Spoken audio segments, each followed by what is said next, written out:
Welcome to the College Connection podcast, a podcast presented by the College of Registered Nurses of Newfoundland and Labrador.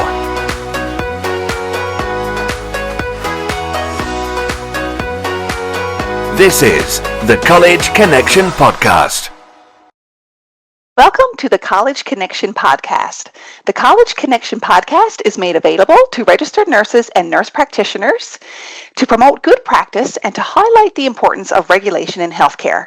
My name is Kelly Kane, and I'm a registered nurse and a nursing consultant with the College of Registered Nurses.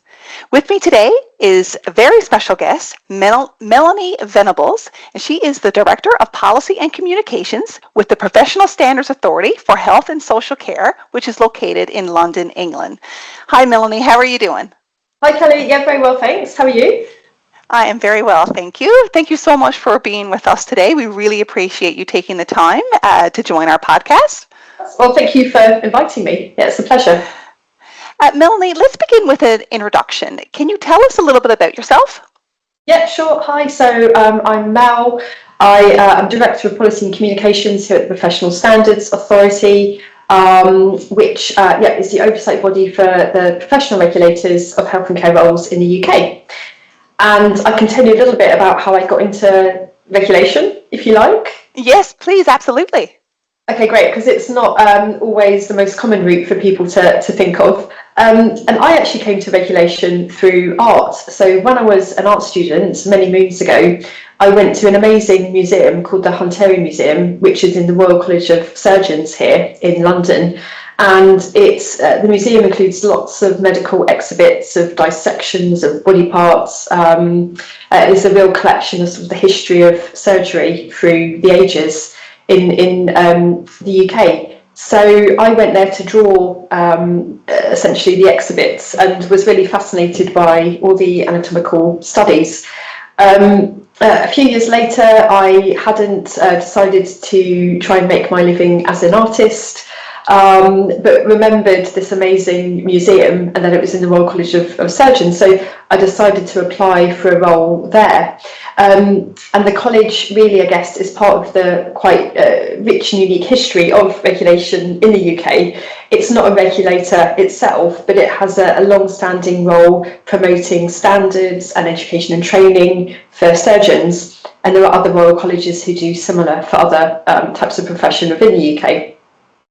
So I ended up working there, not really sure what it was all about, ended up doing an interesting job coordinating surgical exams for surgeons, studying both in the UK and overseas in places like Calcutta and Cairo. And then got more and more interested in the regulatory side of things, moved over to the General Medical Council, where I spent about 10 years, which was fascinating, again, overseeing the regulation of doctors. And then really thought, well, what I think is fascinating about regulation in the UK is, at least in regards to healthcare professionals, it's very, very fragmented. So there are a huge number of different bodies, some very historical, such as the Royal Colleges, and others a lot more newer, such as the General Medical Council, which was introduced for the first time in 1858. But I really thought, wow, where would have the overview of all of these bodies? Like, what's kind of sitting above them? The Professional Standards Authority, or the PSA, which is us, does have that bird's eye view. So our sort of unique oversight role really gives us that view over the regulatory sphere, which I find really, really fascinating. And have, funny enough, our offices have ended up being near one of the oldest bodies really in the history of relevant regulation, the Society of Apothecaries, which has been around, I think, since the 1500s, is sitting right opposite us in a very historical building over the road. So I quite like that kind of squaring of the circle. The PSA is relatively new in its current kind of form, only around for sort of 10 to, I think, probably around 15 years. But yeah, that really sort of that link right between the historical aspects of regulation right up to today. Mm-hmm. So a bit of around the house. Yes, that was very interesting how you got into regulation for sure. That is a great story. So what is your role within the Professional Standards Authority? Yep, so my own role is Director of Policy and Communications. So I look after our internal policies in relation to regulatory development. So we produce guidance to advise the regulators on best practice within regulation. And we also lead our communications aspect, both internally and externally, because understanding about regulation is really important, we think, for professionals and the public. But we also undertake research as well into different aspects of policy and regulatory development. Absolutely. And you did mention there about the public, which kind of leads into my next question. So what is the mandate of the PSA, and why are organizations like the PSA important? Sure. So, the PSA, as mentioned, it really is needed because of the number of different individual healthcare professional regulators that we have. In some countries and jurisdictions, you might only have a single regulator for all of the professions, which can probably make things a lot easier. In the UK, we don't, so it's important that we do exist so that we can be that independent body, really, acting on behalf of government to make sure that the regulators are performing their roles effectively. Whereas in other countries, you might not have an oversight body. And that, again, as I mentioned, gives us, I think, the advantage of being able to have that bird's eye view over the regulators, which allows us, I guess, to pick up particular themes as they arise in relation to different healthcare areas.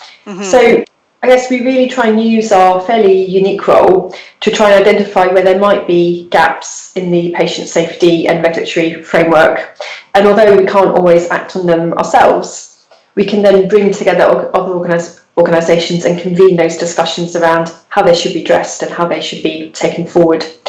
So, for example, in our 2022 publication, Safer Care for All, we surveyed the regulatory and healthcare landscape, and we identified areas which we would think are important for regulators and others to address. These included tackling inequalities as a priority, regulating for new risks, such as, for example, when new technologies such as artificial intelligence are being used, which offer great benefits, but also, again, sort of change the nature of the risks which regulators might be dealing with is also really important. And really a great need for collaboration as well. Absolutely. And yeah, so you mentioned artificial intelligence. I know that's something that, here at the College of Registered Nurses, we have been thinking about quite a bit as well, going into the future and the role that AI will play both in healthcare and, in the regulatory world as well, and how we can use that tool and how we can, safely use that. But and you also mentioned too about how, there's some professions that are within the same regulatory body, and it's just interesting that you say that, because right now there's a College of Registered Nurses of College of Registered Nurses of Newfoundland and Labrador, and we regulate registered nurses and nurse practitioners. But there's the College of Licensed Practical Nurses of Newfoundland and Labrador as well, and they regulate licensed practical nurses. But government has introduced new legislation now, which will enable us to be one nursing regulator here in Newfoundland, and we think that will strengthen regulation in Newfoundland and Labrador, and hopefully increase public safety and public awareness of the role of the regulator. Yeah, that sounds like it makes a lot of sense. Yes. We are very excited about that and the new opportunities that may present. Yeah. For our listeners, Melanie, who may not have heard of right touch regulation, would you be able to tell us what that means? Yeah, sure. So right touch regulation is our approach that we have developed that really underpins everything that we do.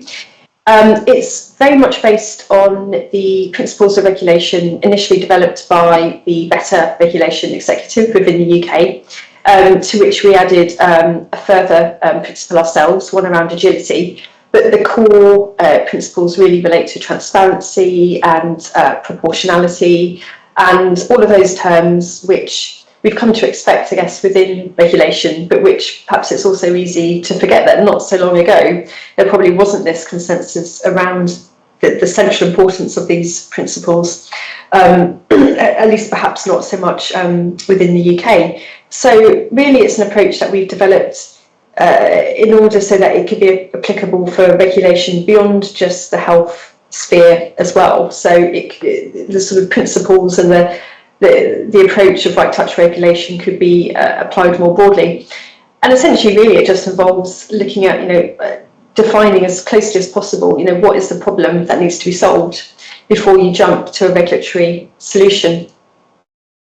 We've designed as well some supporting tools to help implement right touch regulation approaches. For example, we've got a right touch assurance methodology, which looks at how you can identify the particular risks identified with a particular role within health and care, but can be applied to other roles as well, so that you can then start to identify what mitigations might be required, and ultimately to inform recommendations around whether regulation by law, statutory regulation is required as well. We're currently actually reviewing right touch regulation. The current version we completed in 2015, so there's been a lot of changes within regulation and the broader world, obviously, since then.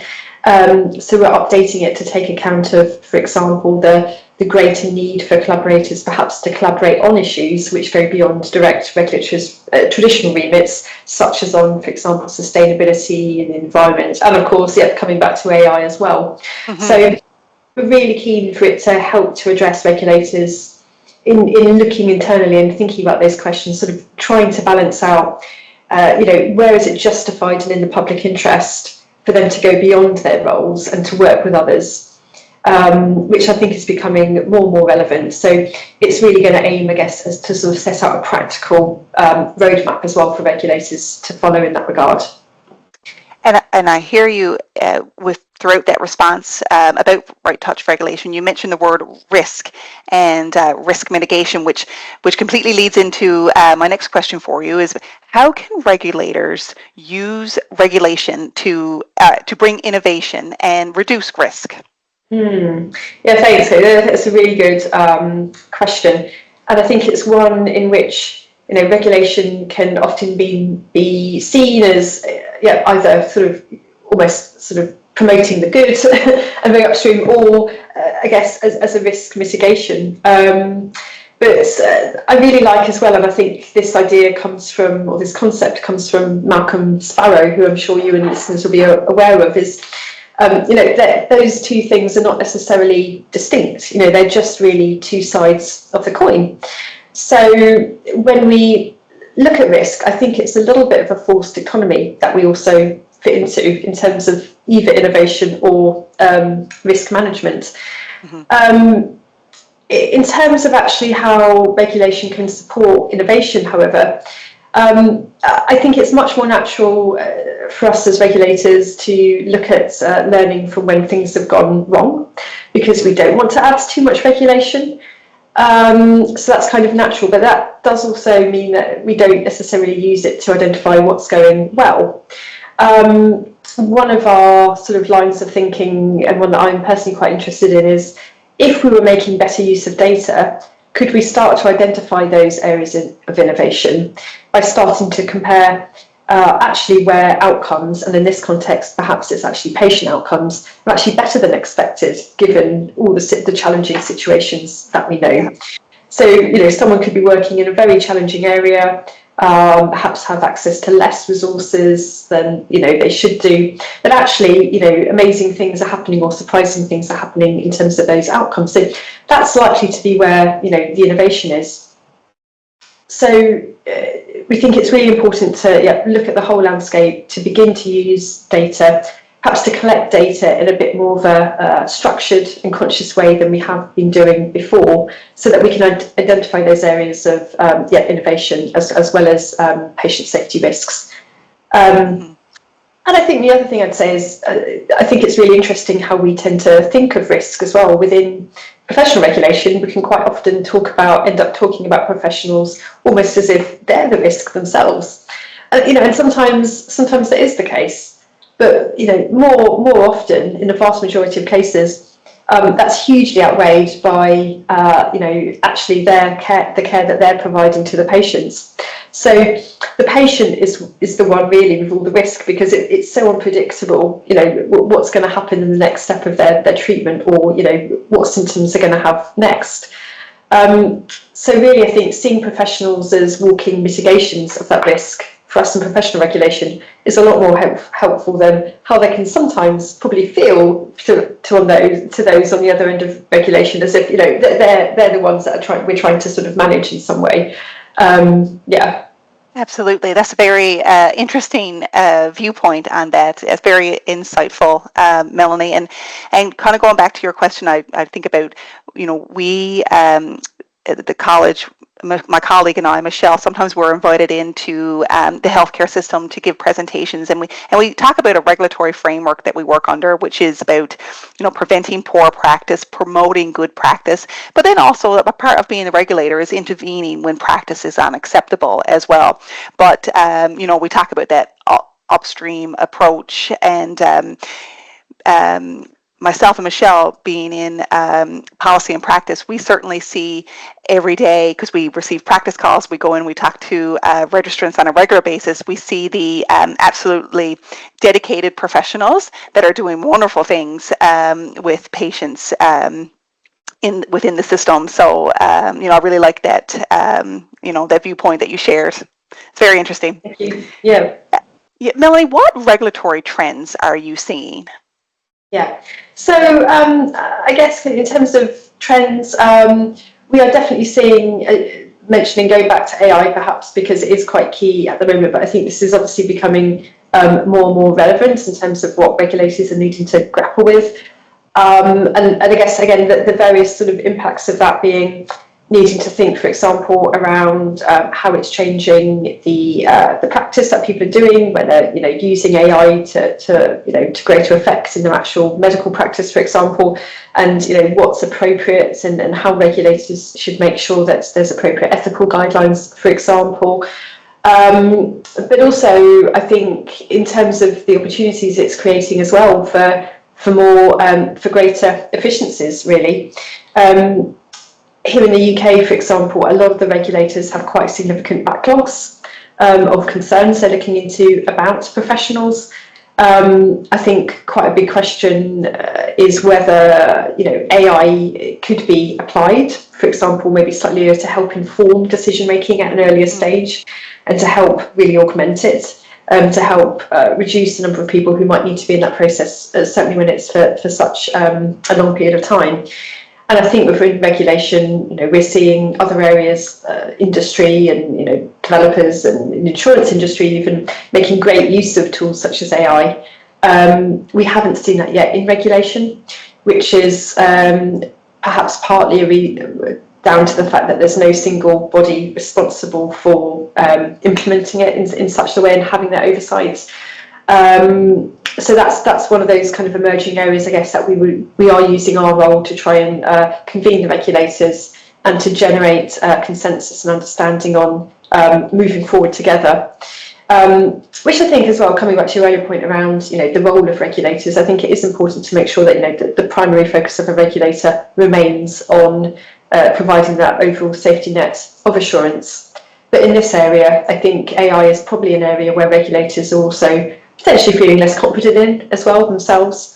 And I think it's an area where, again, it's sort of there's a strong rationale for working together as we're all kind of figuring this out, to put the right measures in place so that they can be sort of adapted. So I think those types of areas are really interesting.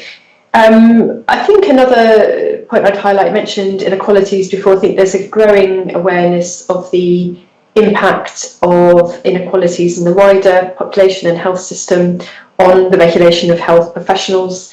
Unfortunately, there's information coming out and sort of evidence to show that in some regulatory processes, again, such as complaints, and actually, educational attainment, obviously some groups, in particular Black and ethnic minority groups, may have worse outcomes than others.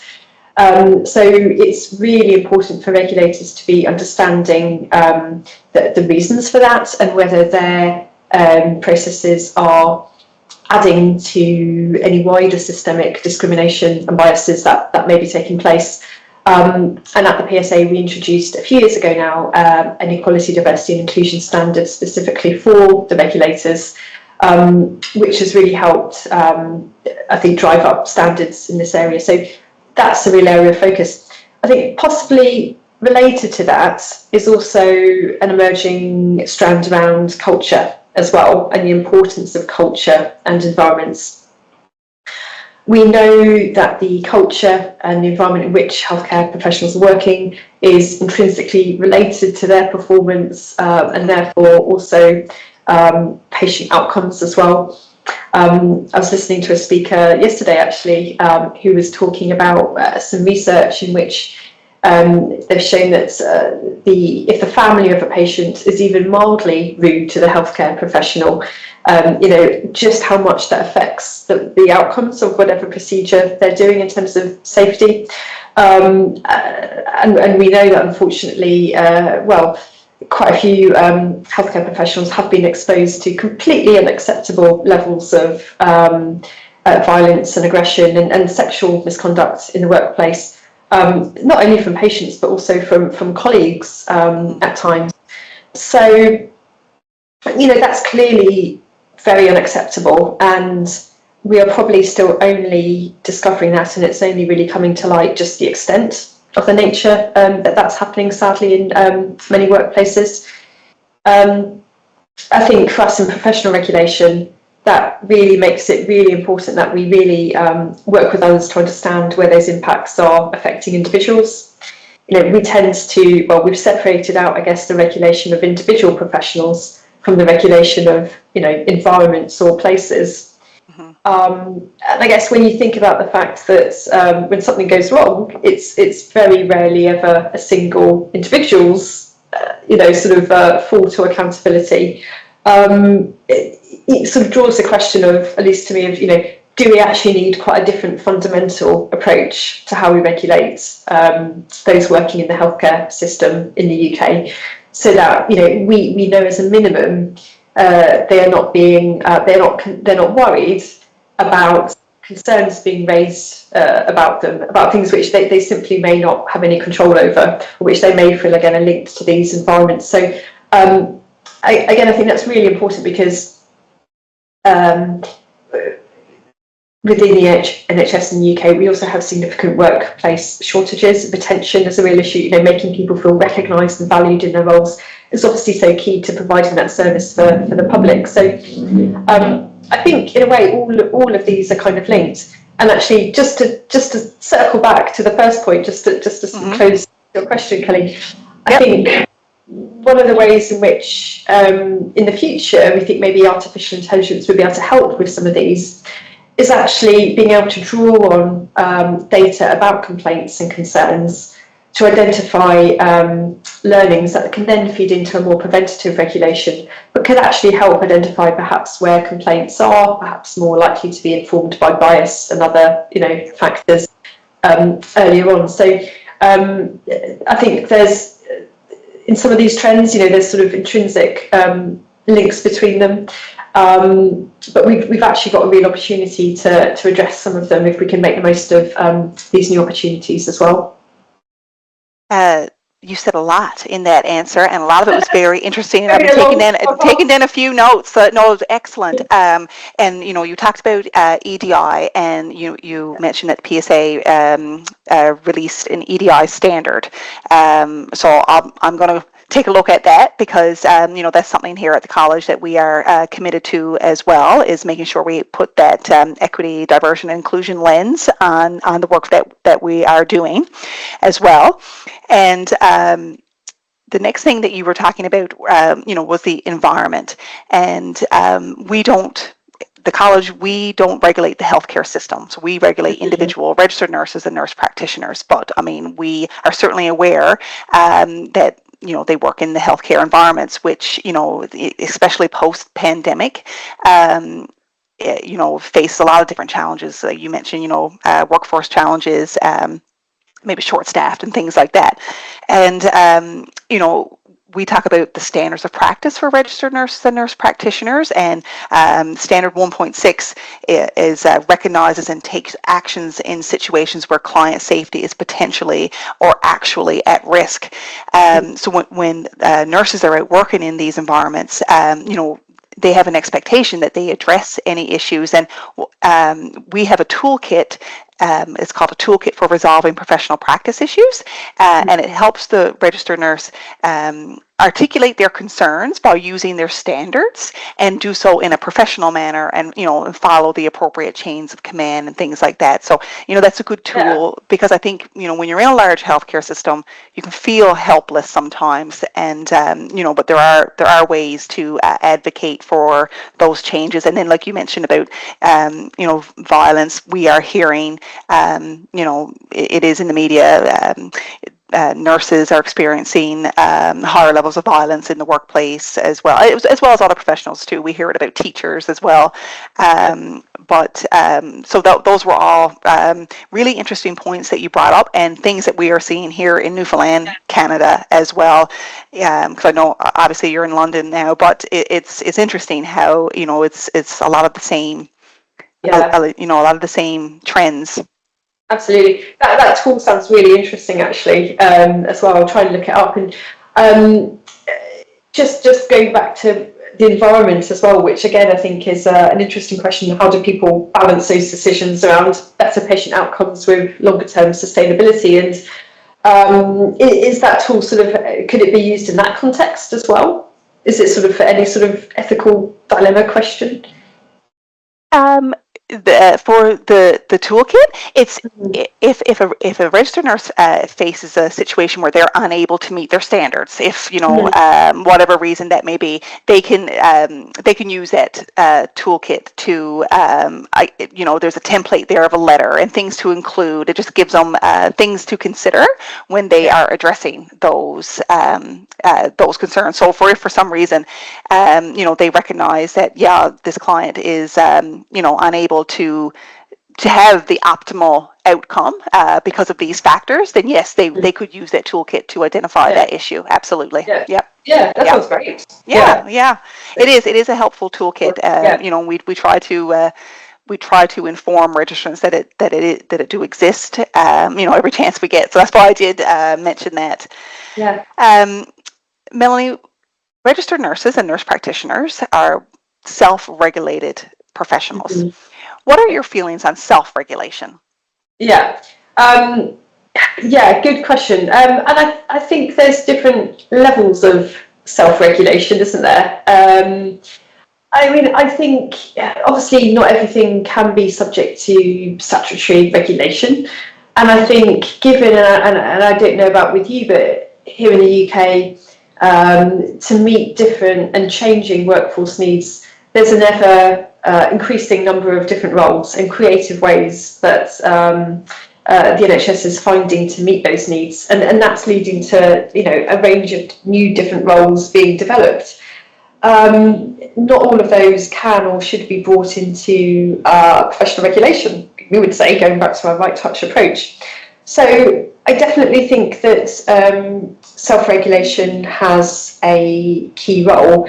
And I think it can have, huge benefits in terms of cohesion, a sense of community for those professionals, really bringing people together to sort of learn. And I think ultimately, we know that, again, the vast range of professionals will just be motivated to do, the best job they possibly can. So I think that there's really argument to say that, well, why shouldn't self-regulation be, sufficient in the vast majority of cases? And I think I'd agree. We've got one particular mechanism and tool here that we developed at the PSA, which is, I guess it's maybe an enhanced level of self-regulation. So we have within our legislation the ability to accredit voluntary registers for roles not required to be regulated by law. So that includes for us counsellors, psychotherapists, healthcare scientists, a very wide range of roles. And what we can do is we can accredit those which meet our standards, which means that those organisations and those professionals can display our quality mark as a signal to employers and members of the public that they can choose their services with confidence.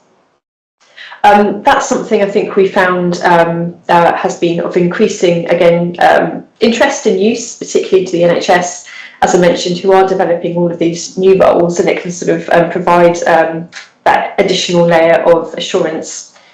I guess one of the things which has been the programme has needed to navigate is many of those registers might have started off as membership bodies originally, or sort of more with the member interests in mind.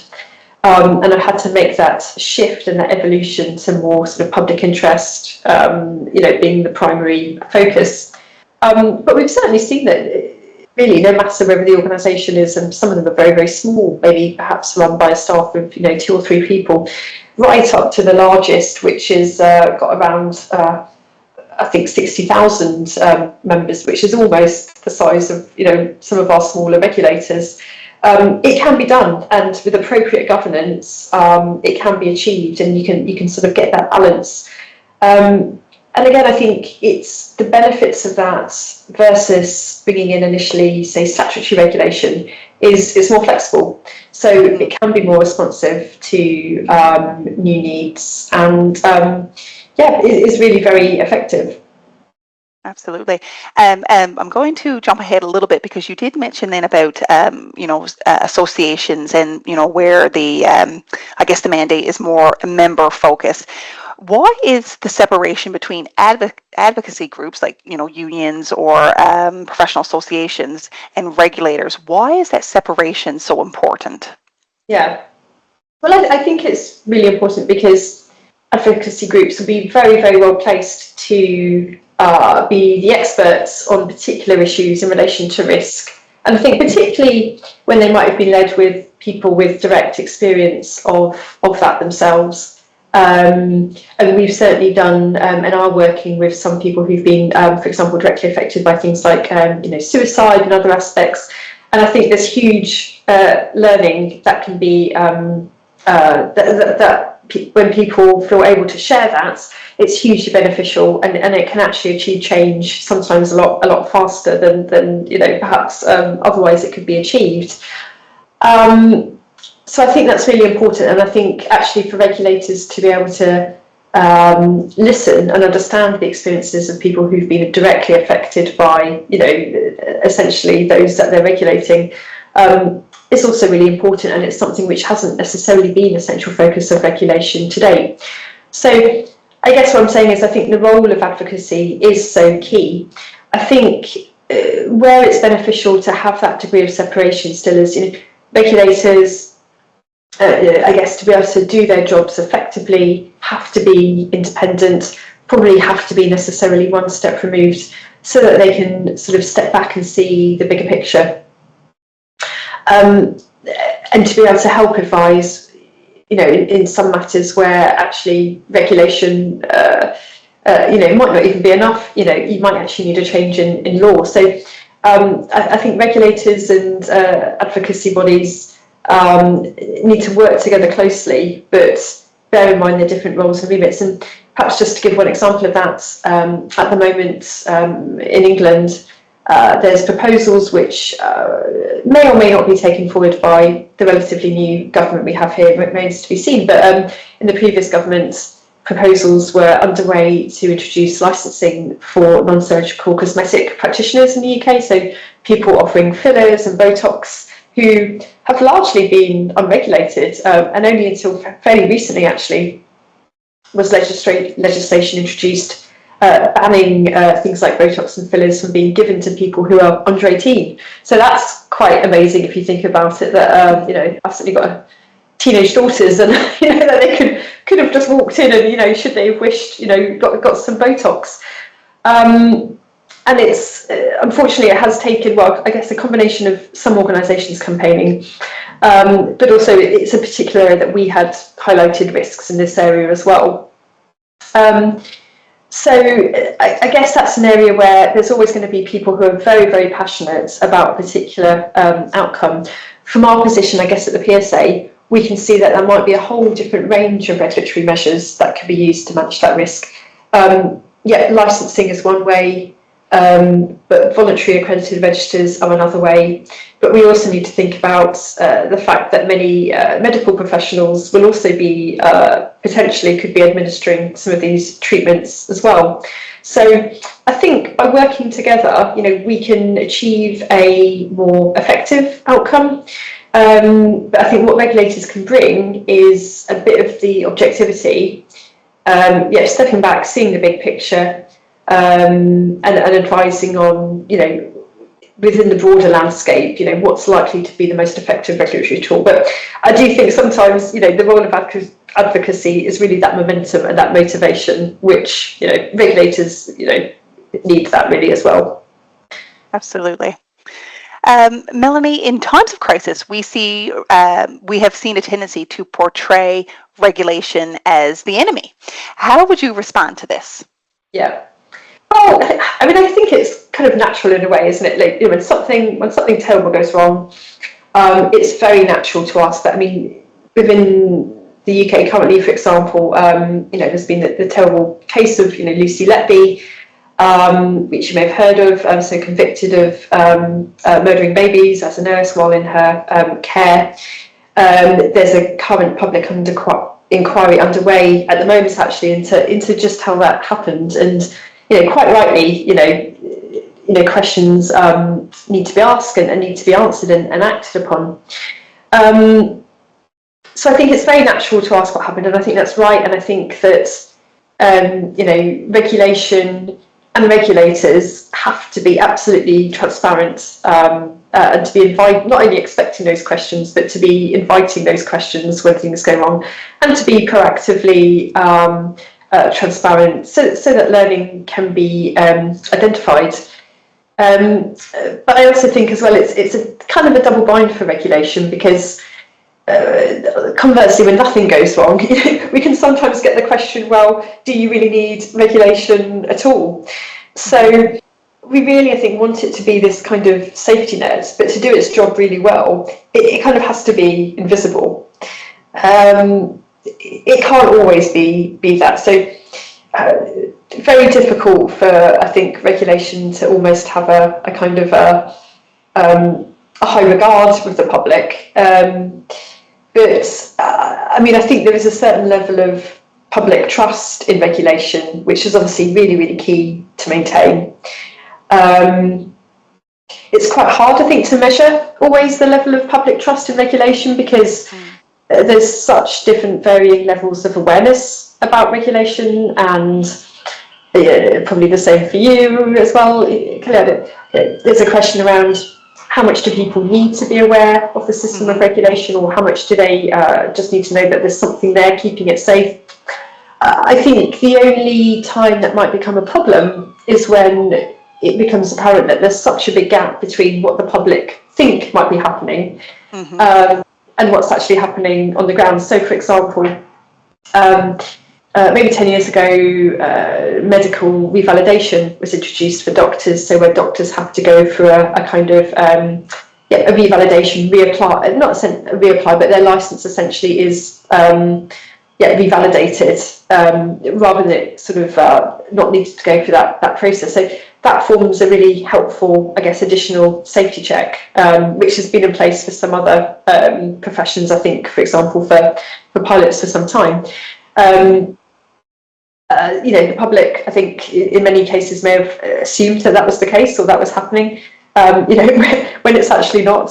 And it's the same with some other areas as well. So I think it's important to try and understand the public's expectations of regulation, and also recognise that that's always changing. That also changes, doesn't it? It evolves, dictated by other sort of wider society thinking, and new. Well, I say new. I mean, social media isn't so new now, but it does raise the potential for, when things do go wrong, for there to be a lot more awareness, perhaps, than otherwise. And again, it probably changes expectations around aspects such as, where's that line between the personal and the professional lives of professionals. I think it's one where regulators constantly have to look at themselves and try and identify, well, even before anything goes wrong, where is that potential gap between the expectation and what we're actually doing, so that we can anticipate it, and maybe not always be able to mitigate it themselves, but again, at least sort of raising the alarm and working with others to try and address those issues. Absolutely. You talked about trust, which is something that we, when we do presentations with registrants, we talk about that a lot. And, having a license to practice, your practice is your responsibility as a self-regulated professional, and having a license to practice is much more than just, paying your fee every year and being done with it, but it's assurance to the public that they can receive safe, competent, compassionate, and ethical care, and how, as professionals, upholding that public trust is so very important. And yes, you're right. Like, I don't know if the public has a great understanding of regulation and the role that plays, but something that the college is working on, because I think with if the public knows what they should be, what they can expect, the better outcomes for them as well. Melanie, getting right into the public, do you have any ways or any ideas how we can better educate the public and our registrants about the importance of regulation? Yeah, it's a good question. So I think following on from the last one I was saying before, I think there's a fundamental question first around what do the public need to know? Not that they don't need to know about regulation, but also, particularly, why are we wanting to educate the public? So I guess we could say in regards to health, a key aim might be so that people know where to raise a concern if they have a concern. Part of the challenge that might raise for us here, at least, is there's a whole number of bodies which we can signpost people to, and actually it may not always be clear which, if concerns are better addressed kind of locally with the employer or by the regulator. So I do think there's a broader question, being totally honest, about, do regulators understand the way regulation works? I think I've worked in regulation now for more than 15 years, and there's always something I'm surprised about to learn. So I think it is a complex regulatory system in which we work, and we have to understand that kind of first and foremost. Coming back to sort of how to educate the public, again, I think it's difficult, isn't it? Because that public is ultimately kind of, every single person living, within the population, particularly when we're talking about health, who, each have an equal, right to expect, as you were saying, safe and compassionate care. And yet we know that this isn't the case for what people are experiencing. Some people are much more likely to have poorer experiences. So I think within regulation, I think there's a real need, actually, there's a real justification for focusing on understanding, first and foremost, which groups amongst the public is it going to be most beneficial for us to sort of help educate and raise awareness of regulation and sort of support people. So, for example, we're just in the process of commissioning some research which is going to look into the barriers and enablers that members of the public and actually other professionals might experience when raising a concern about healthcare.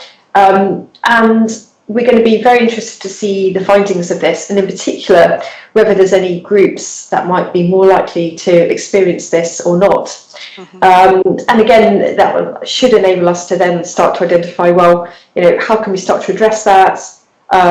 What's the role of regulators and us at the PSA in terms of proactively making anyone who might be less have less access to relevant information aware of this. So I think there's a role there in terms of ensuring equity to regulatory processes. And there's very little, if any, research into that area to date. So I think really in terms of how to educate the public, it has to first of all start with an understanding of what's the priority here, where are the priorities, and then really focus on that, so that actually you can start to actually break it down. But I think starting from a place of acknowledging the inequalities in healthcare across the isn't a bad place to start, because it provides a very, very compelling reason for why we need to do it. Mm-hmm. Yeah, absolutely. I really like how you talk about that, the inequalities in healthcare, because perhaps the population that may be receiving those, the inequalities in healthcare, maybe they are the ones who are less likely to complain as well. Yeah. That's our hypothesis. Absolutely. Definitely, that's our hypothesis. Yeah. As you say, and I think that becomes interesting, doesn't it? Because then we can start to, I think, really see how, if regulators could address some of those questions, we could perhaps really make a difference. And for me, it's not. I think a really important part we'll have to bear in mind with this is we don't want to necessarily drive up the number of complaints to regulators if they're unnecessary. There's probably a bit of triaging that needs to take place as well. So I think it needs to be combined with an understanding of how are concerns best addressed, where in the system, and that's another piece which is in progress as well. Right. Yeah. Okay. And Melanie, this is the last question. So to wrap up, is there anything with respect to regulation that is particularly important to you? Thank you. So I think the point I was talking about earlier in terms of seeing professionals, as a mitigator of risks rather than the opposite, is one key point for me. And I think possibly related to that, I'm very interested in getting a better understanding of the reasons why regulation can depart from people's day-to-day work and why that happens. And in relation to that, I guess, something about breaking the rules. As regulators, we love to set rules and they're clearly very important. And we're very interested in when people break the rules, because it's kind of, easy to, take action and it's easier to sort of measure. But actually, again, this is to some extent just another hypothesis, but if we know that the health professionals, their environments are becoming increasingly pressured, and I mean, they really are in the UK. I mean, as again, listening to an A&E consultant yesterday talking about having 30 patients being treated in a corridor, having to tell a patient they had cancer in a corridor, and even being, thrown urine over with a bottle out of a frustrated patient because they didn't have the appropriate care. So this is the daily life of professionals. There's a question there, I think, around, do we kind of accept that as regulators? And, recently, for example, the NHS has published guidance around treating patients in corridors, almost acknowledging that this is a fact. But I guess there's a kind of tension I see between do we kind of accept that and build more regulations, around it, or do we actually try and find ways to really listen to people who know what needs to be changed? And I think in many of those cases, we know that professionals will be breaking the rules simply in order to deliver safe care, which puts their professionalism sometimes in a question of at risk. But they do it because they think it's the right thing to do and because they care. So I think we need to, as regulators, we need to somehow understand how we can help close the gap between the kind of work as prescribed and model and sort of work is actually done on the ground. Because if we don't do that, there's a real risk that regulators, we could actually be making things worse. Not even just we're helping make things better or being neutral, but actually we are making things worse. So it's a particular area, I guess, of real interest for me, and which again through our broader work as well, though, as an organisation, we're going to be reviewing our own standards for regulators early next year as well. We're going to have a big focus on trying to understand the evidence as to what's helpful in regards to both supporting professionals and ensuring that patients are protected. but also, as I mentioned before, this kind of element of preventative regulation as much as possible. So how can we start to shift the resources from regulation more into the interventions that we know are going to make a difference, or at least even if we don't yet know, into that collaboration and that research and that kind of curiosity as to what's going to help, and start to shift that away from just the focus on, I shouldn't say just the focus, because this is happening in many cases, but really start to shift the balance. But I think we need to do that. We need to acknowledge first and foremost that something isn't working within professional regulation. And that's a bit of a collective wake-up call, I think. Very interesting, Melanie. You shared some very interesting insights with that question and with it all. So I want to thank you so much for answering those questions today and being a part of our podcast. We really do appreciate it. And thank you to the listening audience who are tuning in today, and stay tuned for some more College Connection episodes. Great. Thanks so much for Kelly. It's been really thought-provoking questions as well, and great to learn from you as well. Excellent. Thank you, Melanie. Take care. Thank you. Bye. This has been a presentation of the College of Registered Nurses of Newfoundland and Labrador.